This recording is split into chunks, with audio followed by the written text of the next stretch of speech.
السلام عليكم وأهلا وسهلا فيكم مشاهدينا الكرام. فيديو جديد وتوقعات جديدة لمباريات يوم الثلاثاء والأربعاء لجميع الدوريات الأوروبية الكبرى وبالتوفيق جميع المشاهدين. لكن قبل كل شيء عزيزي المشاهد، كما العادة لا تنسى اللايك والاشتراك بالقناة وتفعيل زر الجرس ليصلك كل ما هو جديد. إذا بداية بمباريات يوم الثلاثاء، ونبدأ بالدوري الإيطالي السيري آ، حيث يستقبل فريق أتلانتا بيرغامو الذي يحتل المرتبة الرابعة نظيره فريق فينيزيا الذي يحتل المرتبة السادسة عشر. وهذه المباراة سوف تنتهي بفوز فريق أتلانتا بنسبة كبيرة جدا.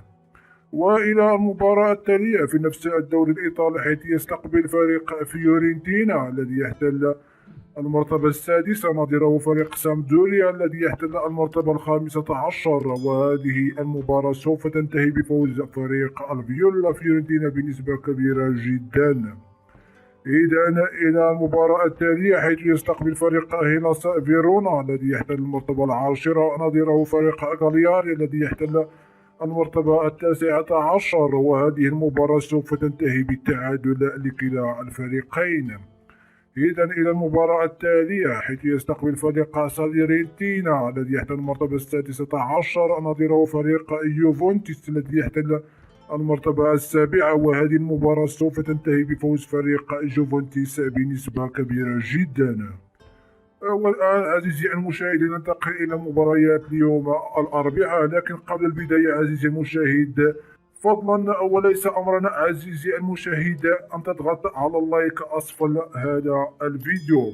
إذا بداية بالدوري الفرنسي، حيث يستقبل فريق ميدز الذي يحتل المرتبة التاسعة عشر نظيره فريق مونبولي الذي يحتل المرتبة الحادية عشر. وهذه المباراة سوف تنتهي بالتعادل بنسبة كبيرة جدا. وإلى المباراة التالية في نفس الدوري الفرنسي، حيث يستقبل فريق بريست الذي يحتل المرتبة الثانية عشر نظيره فريق سانتيتيان الذي يحتل المرتبة الأخيرة في الدوري، المرتبة العشرون.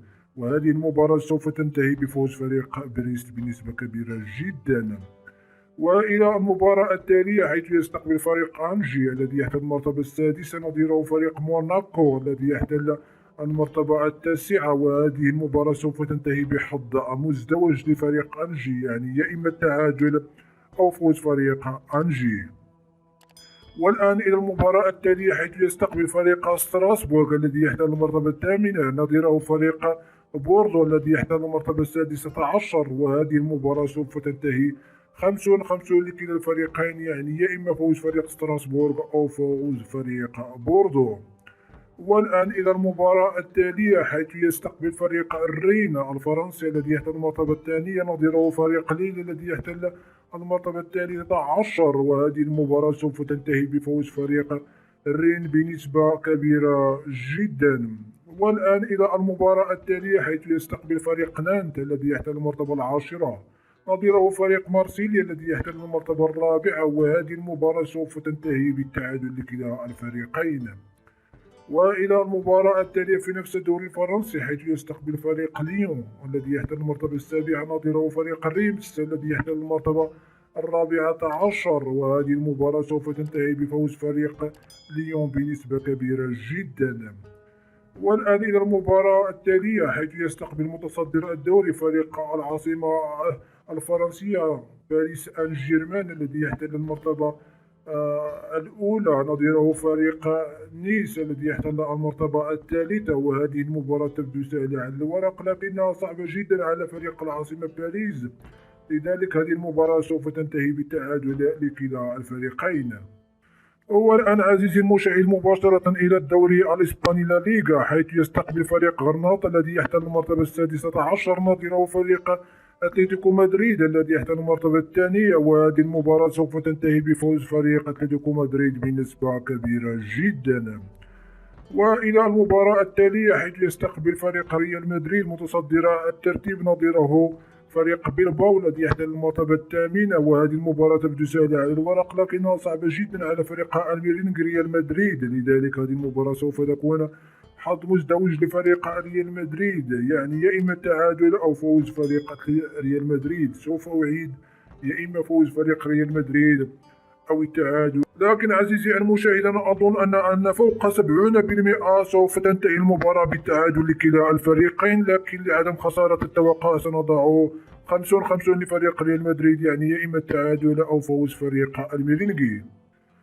والآن إلى الدوري الإيطالي السيري آ، حيث يستقبل فريق بولونيا الذي يحتل المرتبة التاسعة نظيره فريق روما الذي يحتل المرتبة الخامسة، وهذه المباراة سوف تنتهي بفوز فريق العاصمة روما بنسبة كبيرة جدا. وإلى المباراة التالية حيث يستقبل فريق إنتر ميلان الذي يحتل المرتبة الثالثة نظيره فريق سبيزيا الذي يحتل المرتبة السابعة عشر، وهذه المباراة سوف تنتهي بفوز إنتر ميلان بنسبة كبيرة جدا. وإلى المباراة التالية حيث يستقبل فريق جنوا الذي يحتل المرتبة الثامنة عشر نظيره فريق إي سي ميلان الذي يحتل المرتبة الثانية، وهذه المباراة سوف تنتهي بفوز فريق إي سي ميلان بنسبة كبيرة جدا. وإلى المباراة التالية في نفس الدوري الإيطالي حيث يستقبل فريق ساسولو الذي يحتل المرتبة الثانية عشر نظيره فريق نابولي الذي يحتل المرتبة الأولى. لكن هذه المباراة تبدو سهلة على الورق، لكنها صعبة جدا على فريق نابولي، لذلك سوف نعطيها حظ مزدوج لفريق نابولي، يعني يا إما التعادل أو فوز فريق نابولي. سوف أعيد: يا إما فوز فريق نابولي أو التعادل. إذا قبل الذهاب إلى الدوري الإنجليزي، أتمنى عزيزي المشاهد أن تنزل أسفل هذا الفيديو وتضغط على زر اللايك، فأنت لن تخسر أي شيء عزيزي المشاهد. إذا مباشرة إلى الدوري الأكثر إثارة في العالم، إنه الدوري الإنجليزي، وبداية بمباراة واتفورد الذي يحتل المرتبة السادسة عشر حيث يستقبل فريق تشيلسي متصدر الدوري الإنجليزي، وهذه المباراة سوف تنتهي بفوز فريق تشيلسي بنسبة كبيرة جدا.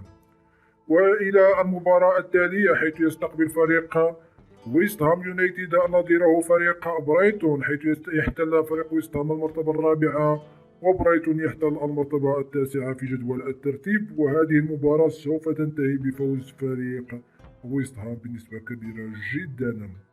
وإلى المباراة التالية حيث يستقبل فريق ساوثهامبتون الذي يحتل المرتبة الخامسة عشر نظيره فريق ليستر سيتي الذي يحتل المرتبة العاشرة، وهذه المباراة سوف تنتهي بحظ مزدوج لفريق ليستر سيتي، يعني يا إما التعادل أو فوز فريق ليستر سيتي.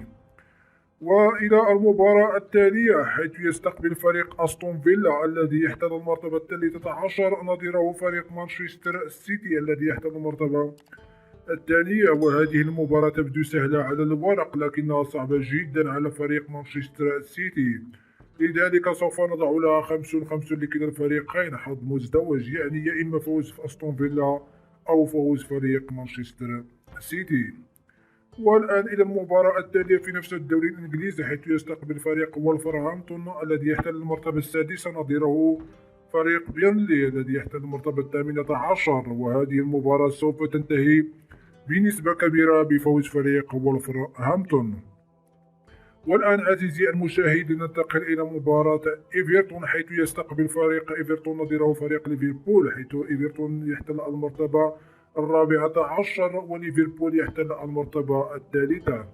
هذه المباراة تبدو سهلة على الورق لكنها صعبة جدا على فريق ليفربول. لا ننسى أن إيفرتون لا يمر بفترة جيدة هذا الموسم، لكن مباراة الديربي تبقى دائما قوية على كلا الفريقين، لذلك سوف نضع حظ مزدوج لفريق ليفربول، يعني يا إما التعادل أو فوز فريق ليفربول.